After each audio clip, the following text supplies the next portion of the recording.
a little while and help. So I'm going to look at that. It's a very interesting situation that took place in Georgia. And we heard about it yesterday. At the same time, ICE was doing right because they were here illegally. But we do have to work something out where we bring in experts so that our people can be trained so that they can do it themselves. Does that make sense? Right? Is it straining the relationship with Korea at all? No, we have a great relationship with South Korea. Really good relationship. You know, we just made a trade deal. But I'm going to look at it because I understand exactly what they're saying. So, Page Six crowned you the king of the U.S. Open. They put out all these old pictures through the years of U.S. U.S. Open. What does it mean for you to go back after going for so many decades, growing up in Queens? Now you're going back as the president in a different capacity. Well, I loved it. First of all, the two players have unbelievable talent. It just seemed that they hit the ball harder than I've ever seen before. Incredible talent. And I enjoyed it. And I used to go all the time, but, you know, lately it's a little bit more difficult to go. I really enjoyed it. They were really nice. The fans were really nice. I didn't know what to expect. Usually you would say that would be a somewhat progressive, as they say nowadays, crowd. Sometimes some people would call it liberal, but we'll use the word they like to use, progressive. But they were great. The fans were great. Attack on Russia. Russia had a pretty big attack on Ukraine over the weekend. All about it. You have always said how good your relationship is with President Putin, but he's not really giving you anything that you want. Is that making you less trustful of him? Well, nobody was tougher in Russia than me. That has to do with the pipeline, as you know, Nord Stream 2 and lots of other things. But I'm not happy. I'm not happy. I'm not happy about the whole situation. You know, it's interesting. It doesn't affect us because it's not our soldiers. But they're losing now. I used to tell you 5,000. They're losing 7,000 between Ukraine and Russia, 7,000 soldiers every single week. It's such a horrible waste of humanity. So, no, I am not thrilled with what's happening there, I will tell you. I think it's going to get settled. So I settled 7 wars. This, I would have said, would have been maybe the easiest one to settle of all. But with war, you never know what you're getting. But we're going to get it. I believe we're going to get it settled. But I am not happy with them. I'm not happy with anything having to do with that war. It's just such a waste of great humanity. The greatest obstacle to a peace deal in Ukraine? Say it. As of right now, what do you think is the greatest obstacle to a peace deal? Well, we're going to see. I mean, we have some very interesting discussions. You know, Europe, certain European leaders are coming over to our country on Monday or Tuesday, and individually. And I think we're going to get that settled. I think we're going to get it settled. We have to. You can't lose. You know, when they're losing 5,000 to 7,000 soldiers a week for no reason, you have to get it settled. Of all of the wars, whether it's the Congo and Rwanda, they said it was impossible to settle. You look at every one of them. I mean, every one of these wars were impossible. I got every one of them settled, 7 of them. 7. This was the one I really thought would be the easiest, but it's not. But I think it's going to get settled. So there was some reporting in Axios that in the last 3 months of the Biden administration, they did about 4,000 pardons. The chief of staff's assistant was sending emails to pardon his own family members. Are you still interested in getting to the bottom of the auto pen scandal? Well, I think the auto pen is one of the great scandals of our time. The auto pen was our president, or to put it a different way, whoever operated the auto pen was our president. It's not allowed. It's just not allowed. And they gave a pardon to the Unselect Committee after the Unselect Committee realized that that whole situation was a hoax and it was all their fault, including Nancy Pelosi turning down security and all, you know, turning down soldiers. It all came out bad for them. They burned everything. They got rid of everything. There's absolutely nothing there. It's all gone.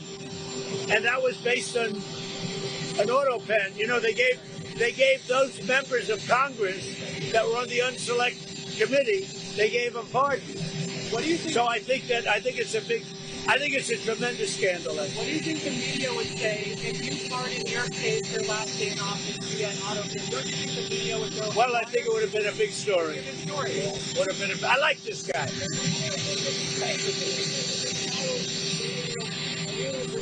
You've sat multiple times on a Charlotte subway. You've seen this video, and do you have any reaction to it? Yeah, and where was the subway? Was where? She was in Charlotte on a light train. She was stabbed multiple times by a Horrible. No, I haven't heard. When did this happen? It happened in August, but the video just came Oh, I out. see. Yeah, I see the video. I'll know all about it by tomorrow morning. Yeah, thank Do you. you have plans for Chicago this week? No, not really. I mean, not really. We're going to go someplace, but we're picking. Look, DC now is 100%. I don't want to say 100, but it's pretty close to 100% healthy, happy, thriving. It's a crime-free zone. You know that. You know you could go out to dinner tonight, Jeff. You could go out to dinner, and you most likely will not be harmed. You know that. You won't be beaten to hell. There's still some crime. There's Very, still some crime. very little. And within a week, there will be nothing. Do you agree with I me? feel much safer in Yeah. I can't fight though. No, it's a safe place now. But You've been talking a lot about Chicago, and there was no, Chicago's been talking a lot. So, Chicago last week lost 9 people were killed and 28 people were shot. The week before, it was 7 people were killed and 37 people were shot. The week before that, it was the same kind of number. Chicago is a very dangerous place, and we have a governor that doesn't care about crime. I guess we could solve Chicago very quickly, but we're going to make a decision as to where we go over the next day or two. When you look at what happened to D.C. in a short period of time, honestly, it's amazing. Over a period of 12 days, in other words, on the 12th day, we had the crime just about solved. And right now, people are walking out. They're going out right now to restaurants all over D.C., whereas if you go back a year ago or 6 months ago, nobody was going out. Nobody. We did it in 12 days. Now it's better than it was in 12 days. We'll make it even better, and then we're also going to clean it up. We're going to clean up the city. We're going to make some great improvements to the roads, to the medians, to all of the signs. You got signs that have been up for 30, 40 years. They're worn out. They look like hell. We're going to redo the signs. We're going to put up new signs. It's going to look beautiful. Within a 6-month period, it'll look really beautiful. But you have essentially a crime-free zone. I mean, here we are on a nice Sunday evening. If you'd like, it feels like Saturday, actually. If you like, you could go out and you could have dinner on me, but you wouldn't do that. But you could have dinner on me if you'd like. Go ahead. What else? When do you plan to see President Putin next? And what Very soon. Over the next couple of days. Look, we're going to get it done. The Russia-Ukraine situation, we're going to get it done. I have confidence we're going to get it done. Think of it. I got 7 done, all of which were impossible to do. If you look at any one of the 7, you know them. I don't have to go through them. Many of them were impossible.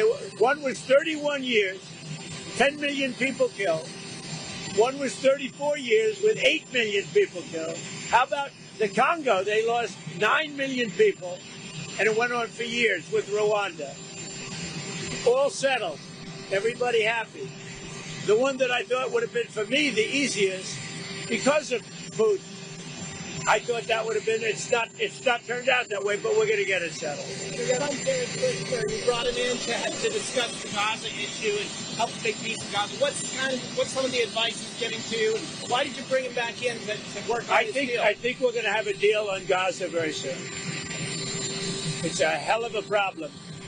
What gives you Again, that it's a optimism? problem we want to solve for the Middle East, for Israel, for everybody. But it's a problem we're going to get done. So they have hostages. It could be a little bit less than 20 because they tend to die, right? They tend to die. Even though they're young people largely, they're dying. Young people don't die. Young people stay alive. But with this whole thing, they tend to die. But we have, let's say, 20 people, and we have about 38 bodies. Bodies, meaning bodies. Are you confident you can get them all released? Yeah, I think so. I think we're going to get them all. you see the turnover of the Japanese Prime Minister stepping down? Do you have any reaction to that? No, I was surprised because I knew him. I liked him. And he's just now stepping down. A little bit surprised. I found him to be a very nice man, actually. We dealt very well together. Mr. President, the price of beef continues to rise and other items keep going up. Is there any way to address the cost of beef? Yeah, once it kicks in, once our policies kick in, the price of beef will be going down, just like the price of eggs went down and the price of a lot of other grocery items went down. Beef will go down. It'll all go down. Energy has gone way down. The price of gasoline has gone really, I think you'll be hitting $2 very soon. And it was $4.50 a little while ago. So energy's gone way down. That brings everything else with it. But beef has gone, as you know, for other reasons. The price of beef has gone up a little bit. It'll be coming down. Before you went to Alaska, in the Oval Office, you said that the First Lady expressed she wasn't too enamored with Putin. You said you came home, you said you spoke to Putin.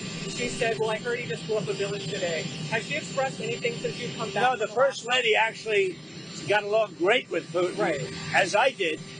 But, we're disappointed. Both of us are disappointed that this ridiculous war continues. Are you proud to see her sending the letter that she sent? Yeah, she is. And she's felt very strongly about the children. Yeah, feels very badly about it. Thank you, everybody. Do you have plans to go to Japan and South Korea this fall? What does that mean? Or do you have plans to go to South Korea? Maybe. We'll see. But it's going to be very interesting what comes out. I think we may have learned something, because when they come here and there's nobody that can do what they're supposed to be doing, and they bring people, those people can also teach our people. It's complicated stuff. And something very interesting could come out of that.